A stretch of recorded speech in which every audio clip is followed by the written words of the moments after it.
que você vê aqui? Um caça de guerra americano em ação? O que eu vejo? Uma máquina que pesa 14,7 toneladas, o equivalente a 17 jipes de guerra. Metade desse peso é distribuído só em mísseis de alta precisão. E agora, o que você vê? Talvez um milagre bélico altamente tecnológico. O que eu vejo? Cifras. Dinheiro.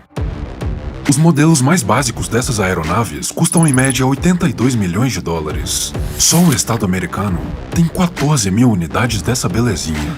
A pergunta que ninguém costuma fazer é: por quê? Quer dizer, são trilhões de dólares que poderiam estar sendo utilizados para, sei lá, acabar com a fome no mundo? A pergunta, meu caro amigo, não é para onde vai esse dinheiro, mas de onde é que ele vem?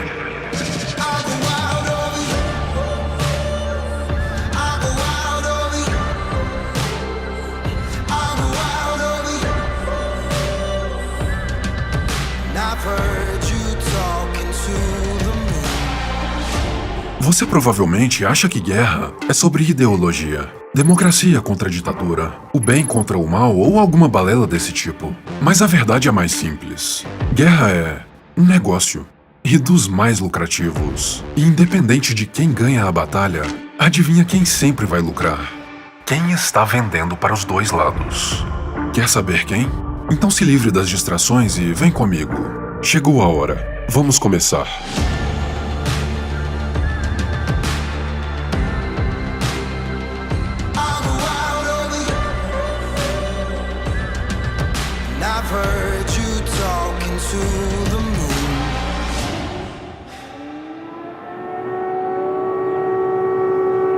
Air raid sirens blared out across the capital.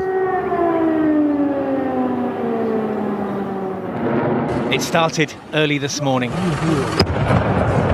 The Russian president says a military operation is now underway in eastern Ukraine. Ukraine has declared a state of emergency. The full-scale invasion that intelligence officials had been warning about for weeks is now underway, and there are reports of explosions and attacks at several major Ukrainian cities. Starting in the city of Kiev, there has been reports of explosions. After days on the razor's edge, Ukraine is now a nation at war.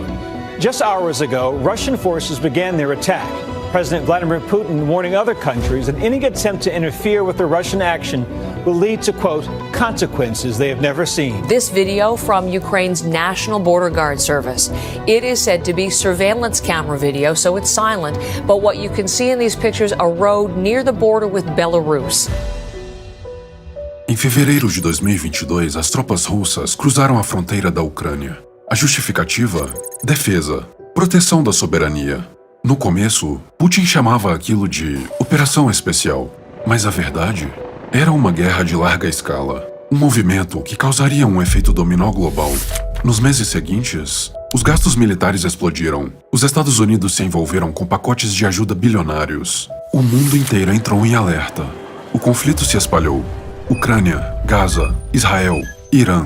O que os nossos olhos veem é pura destruição. Vidas sendo perdidas, mísseis sendo lançados. Mas se tem algo que este canal mostra em todos os vídeos, é que sempre existe um jogo por trás do jogo. E este aqui, mais do que qualquer outro, é um jogo não só de poder, não só de controle, mas principalmente de dinheiro.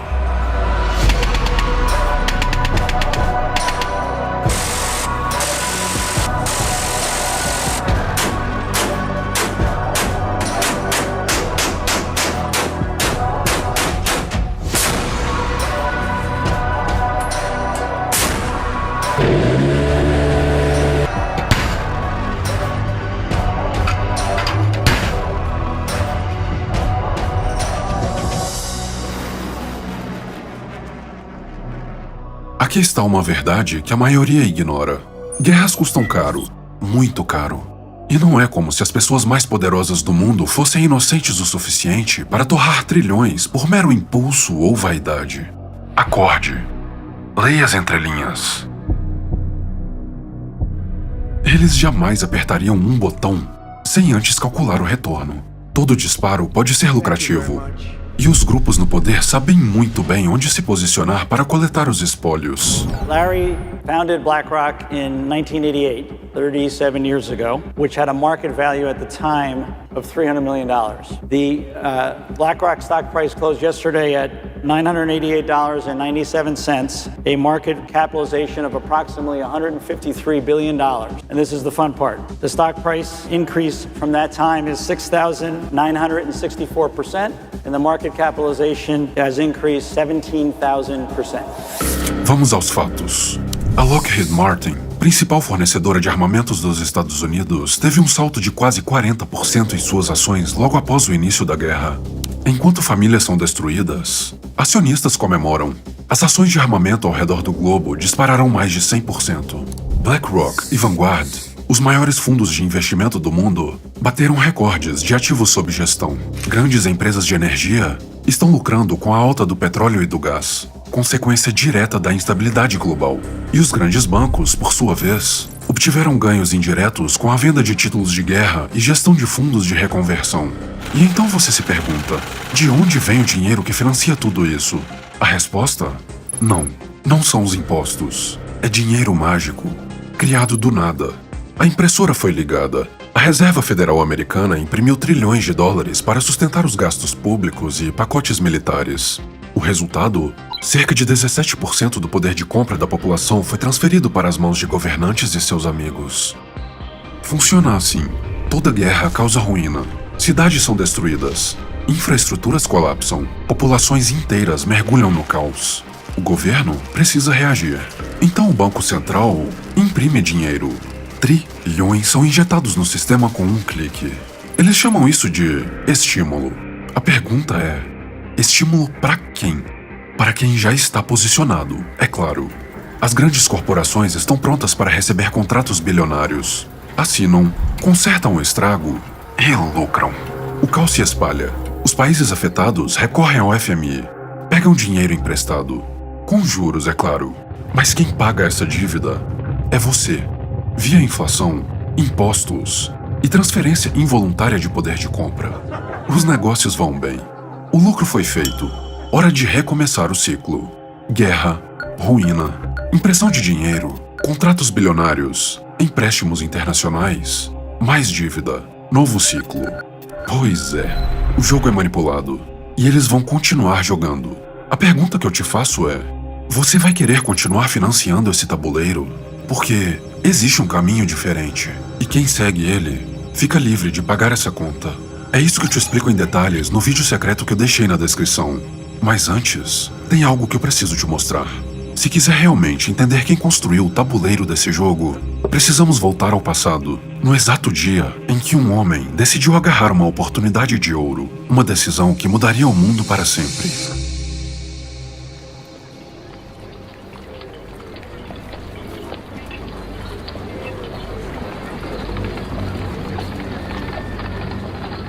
Londres, 1815. A Europa está em guerra, mais uma vez.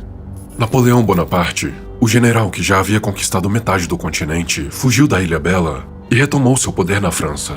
Seu exército marcha rumo à Bélgica, onde as forças britânicas se preparam para detê-lo. O confronto final é inevitável. Um confronto que ficaria conhecido como a Batalha de Waterloo vai decidir o futuro da Europa. Fortunas estão em risco. A ansiedade toma conta do mercado financeiro. E enquanto os generais preparam suas forças na linha de frente da Bélgica, é aqui, nas ruas de Londres, que uma guerra está prestes a ser vencida. Não por um exército, mas por um único homem, desarmado e sem uniforme. Seu nome? Nathan Mayer Rothschild, o quarto dos 5 filhos de uma família de banqueiros alemães. Naquele dia, ele não queria glória, ele só queria chegar antes dos comunicados oficiais, antes do governo, antes do mercado. Tudo o que ele queria era informação. Ele sabia que quem descobrisse primeiro o resultado em Waterloo teria o poder de fazer fortuna antecipando o mercado.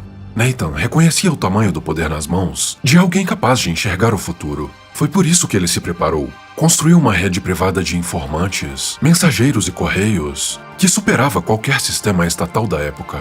E então, ele conseguiu o que queria. The battle is over, sir.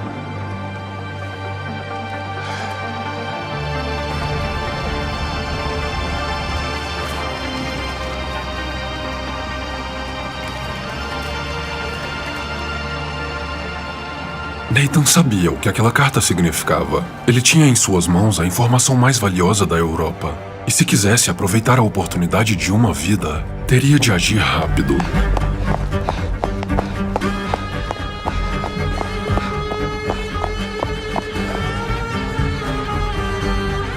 Era uma corrida contra o tempo. Ele não gritou, não comemorou, não hesitou. Apenas correu. Não para comprar as ações certas, mas para vendê-las.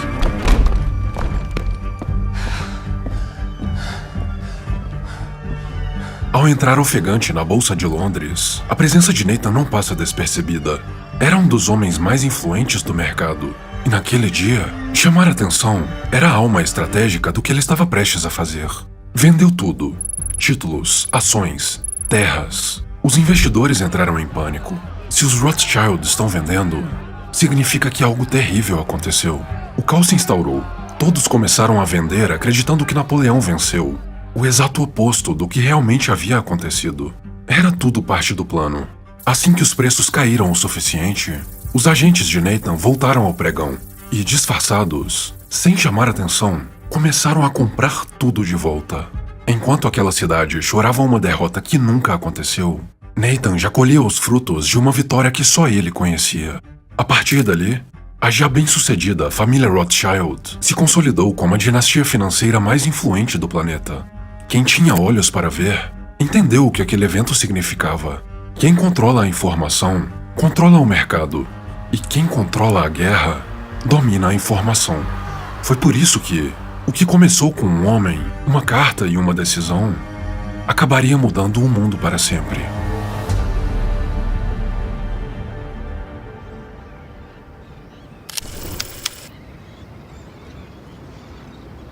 Geórgia, século XIX. Quase 100 anos se passaram desde a grande jogada de Nathan Rothschild. Mas o que ele fez jamais foi esquecido.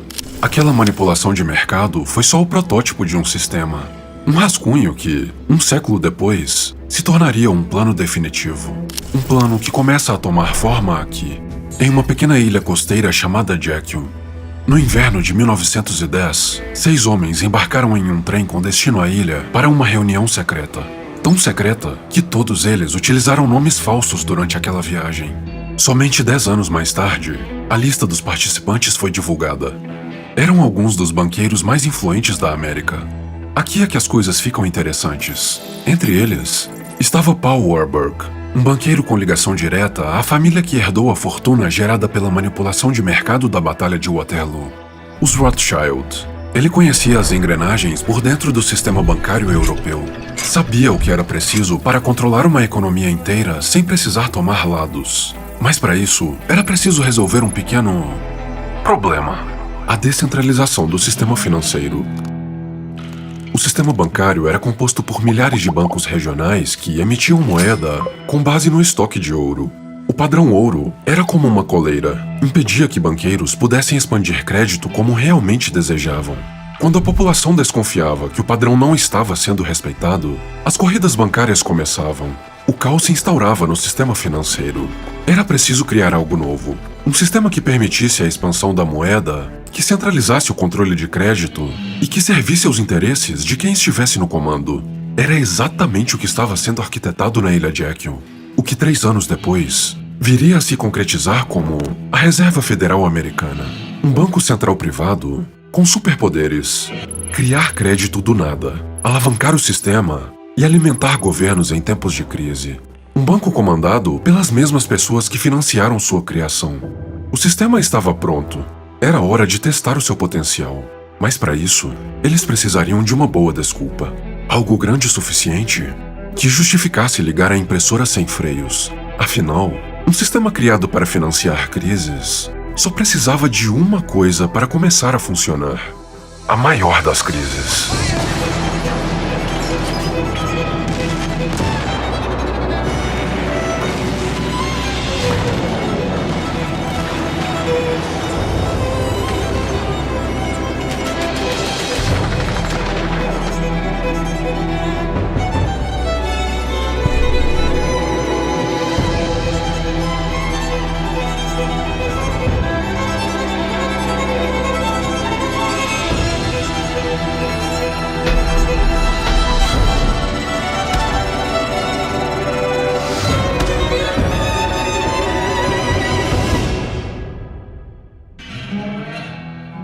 Em 1914, exatamente um ano após a criação da Reserva Federal, começa a maior crise que o mundo já viu, a Primeira Guerra Mundial. O mundo inteiro está olhando para as manchetes, mas os homens mais ricos do mundo olham para outra coisa: os gráficos. Porque agora, aquele plano arquitetado na Ilha Jekyll tinha finalmente um propósito. É claro, pode ter sido mera coincidência, mas foi uma coincidência extraordinariamente conveniente. Era a chance de testar um novo sistema financeiro. Afinal, que forma melhor para inaugurar um banco central do que uma guerra continental? Se as guerras custam dinheiro, a maior delas precisaria de uma quantidade exorbitante de dinheiro. Governos de todo o mundo precisariam agora sustentar exércitos inteiros, construir navios, alimentar tropas e manter a indústria bélica girando 24 horas por dia. E quem era capaz de fornecer isso? Sim, o Fed. Funciona assim. O Tesouro emite títulos de guerra. A Reserva Federal compra ou aceita como colateral para injetar liquidez nos bancos. Os bancos, por sua vez, multiplicam esse crédito na forma de empréstimos. A engrenagem gira. Os chamados Liberty Bonds viram febre. Quem vendia era o governo. O slogan: compre um título, ajude seu país, seja um herói, era o marketing perfeito. Na prática, esses títulos eram empréstimos que o cidadão fazia ao governo para bancar tanques, armas, alimentos e salários das tropas. Mas este é o ponto. O dinheiro não ia direto para o fronte de batalha. Ele passava pelos bancos. E os bancos, agora capitalizados pelo Fed, emprestavam aos governos, cobravam taxas, intermediavam a venda de títulos e lucravam muito com isso. O dinheiro que passava pelos bancos caía nas mãos dos governos e seguia direto para os fabricantes de armamento, aço, combustíveis, pólvora, construções. As mesmas indústrias controladas pelos grupos econômicos que também tinham participação nos bancos. A mesma elite que ajudou a criar a Reserva Federal estava agora recebendo bilhões em contratos de guerra.